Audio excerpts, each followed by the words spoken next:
Bonjour chers amis, bonjour chers followers. C'est encore moi, votre architecte préféré. Aujourd'hui, je viens m'entretenir avec vous, toujours sur un sujet qui concerne l'architecture. Je vais vous parler aujourd'hui de c'est quoi les étapes à suivre lorsqu'on travaille avec un architecte pour un projet de construction. Alors, la première étape à suivre, c'est d'abord de contacter un architecte lorsque vous avez votre terrain.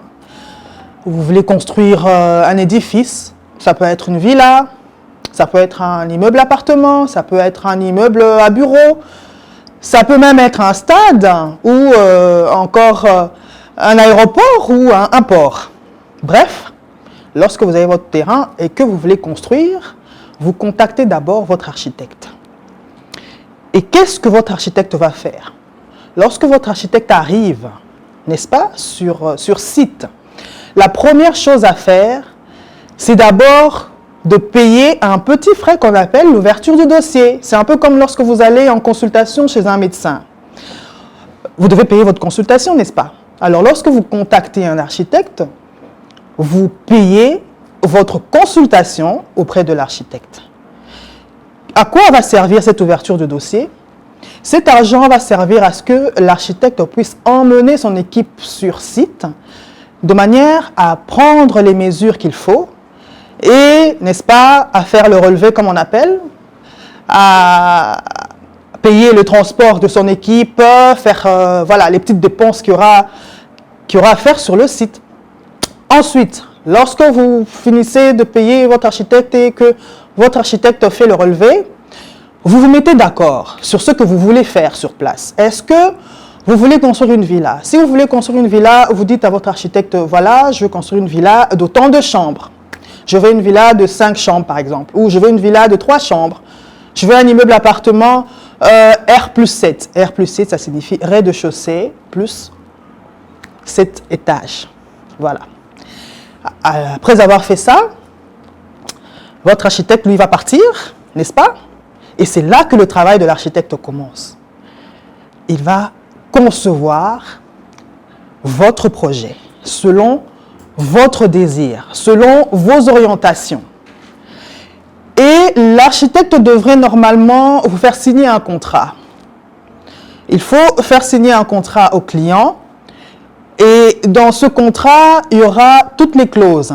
Tout sera bien défini, les honoraires de l'architecte, voilà, les prestations de l'architecte seront jusqu'à quelle hauteur. Donc, cet élément-là, le contrat, est un élément essentiel. Après avoir signé le contrat, votre architecte va vous proposer, n'est-ce pas, plusieurs esquisses, jusqu'à ce que vous tombiez d'accord sur l'esquisse qui aura, en fait, répondu à vos attentes. C'est à ce moment-là seulement qu'il pourra produire ce qu'on appelle un avant-projet. L'avant-projet que l'architecte produira, il en fera en deux normalement. Il en fait deux. Il en fait un pour lui, qu'il va garder, et un autre pour vous, le client. Et cet avant-projet, à l'intérieur, il y aura tous les plans. Les vues en plan, les coupes, les façades, les perspectives, tout ce qui pourrait renseigner, n'est-ce pas, votre client sur le projet, sur son projet, en fait, le projet qu'on va ériger. Après ça, seulement vient l'étape du coût estimatif, parce qu'on ne peut pas estimer le coût d'un ouvrage avant de l'avoir conçu. Il faut d'abord concevoir l'ouvrage, ensuite seulement, l'architecte pourra, sur base du prix au mètre carré, parce qu'il faut comprendre aussi une chose, c'est que le prix au mètre carré varie selon le standing de finition. Donc, une maison avec finition super basique, c'est-à-dire juste avec du ciment, n'est-ce pas? Avec non-crépissage et tout ça, sans crépissage, ne va pas coûter pareil qu'une maison avec du marbre, par exemple, avec une peinture acrylique, par exemple. Donc, il y a comme ça un mercuriel des prix, n'est-ce pas? Des taxes au mètre carré, que les architectes taxent au mètre carré. L'architecte, qu'est-ce qu'il fait? Il prend le prix au mètre carré et il multiplie, n'est-ce pas, par le nombre, la superficie du bâtiment. C'est-à-dire que si votre bâtiment mesurera, je ne sais pas moi, 500 mètres carrés, n'est-ce pas? L'architecte prendra le prix au mètre carré, admettons que ce soit 800 $ le mètre carré, n'est-ce pas? Il prendra le 800 $ multiplié par 500 mètres carrés et là, il aura un coût plus ou moins estimatif. Vous aurez une idée de combien vous coûtera votre construction. Et les honoraires de l'architecte seront justement, découleront de ce montant-là. Et l'architecte est payé le 10% du coût total de la construction. Donc, si votre ouvrage va vous coûter 500 000 $, vous devrez payer à votre architecte le 10%, c'est-à-dire combien? 50 000 $, n'est-ce pas? Voilà.